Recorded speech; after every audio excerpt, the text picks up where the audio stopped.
నమస్తే. విశాఖ జిల్లాలోని పెందుర్తి రెవెన్యూ చింతగుంటలో ప్రభుత్వ భూమి కబ్జాకి దారులు వేసింది, బేటలు వేసింది.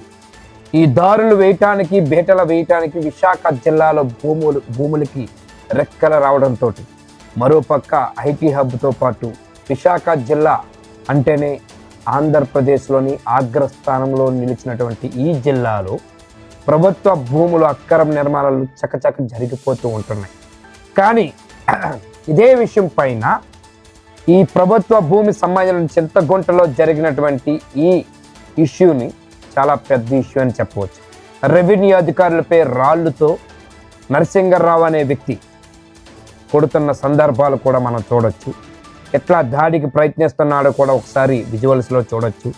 మరో పక్క ఒక్కసారి మనం చూస్తే అక్కడ సర్వే నెంబర్ 52/1, 57/12 ఈ సర్వే నెంబర్లకు సంబంధించినటువంటి ఈ ప్రభుత్వ భూములు అక్రమ నిర్మాణాలు జరిగిపోతూ ఉన్నాయి. అక్కడ ఆ ఎకరం అంటే మెయిన్స్ 1 సెంటు భూమి కొనాలంటే 10 లక్షలు పట్టుకోవాల్సింది. అట్లాంటి ఏరియాలోని దోచుకున్న నరసింగరావు ఫ్యామిలీ మరో ఫ్యామిలీ. ఈ ప్రయత్నంలోని అక్కడ రెవెన్యూ సిబ్బందితో పాటు పోలీసులు కూడా అక్కడ రెవెన్యూ సిబ్బంది అడ్డుకునే ప్రయత్నం చేశారు. జేసీబీ సాయంతో తొలగింపు చర్యలు చేపట్టిన అధికారులు రెవెన్యూ సిబ్బందిపై రాళ్ళు దాడికి ప్రయత్నించిన నరసింగరావు అవి రాళ్ళు ఎట్లా ఇసురుతున్నాడో ఒక్కసారి చూడొచ్చు. బయట అద్దం లేకపోతే ఆ మనిషి ప్రాణం పోయే అవకాశం కూడా ఉంది. సంఘటన స్థలం నుంచి పరుగులు తీసిన రెవెన్యూ సిబ్బంది పరుగులు తీస్తున్నటువంటి ఆ విజువల్స్ మనం ఒక్కసారి చూడొచ్చు. రెవెన్యూ సిబ్బంది సూచనల మేరకు అక్రమదారులపై పెందుర్తి పోలీసులకి ఫిర్యాదు చేసి ఉన్నారు. వాళ్ళు ఇద్దరిపైన కూడా కేసు పెట్టినట్టు కూడా తెలుస్తుంది.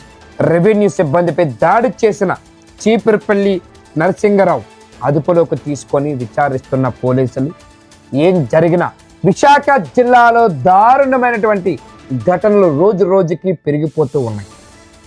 భూములకి రెక్కలు రావడంతో ధరలు అమోఘంగా ఉండడంతో కబ్జాదారులు బేటలు వేస్తున్నారు, దోచుకుంటూ ఉన్నారు.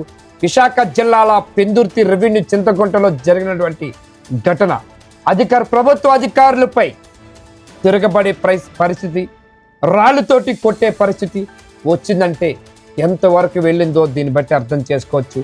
మేనమేషాలు లెక్క పెడుతున్న ఒక పక్క కొంతమంది అవినీతి అధికారులు అండదండలతోటి, మరో పక్క స్థానిక రాజకీయ నాయకులు అండదండలతోటి కబ్జా రాయిలు రెచ్చిపోతూ ఉన్నారు.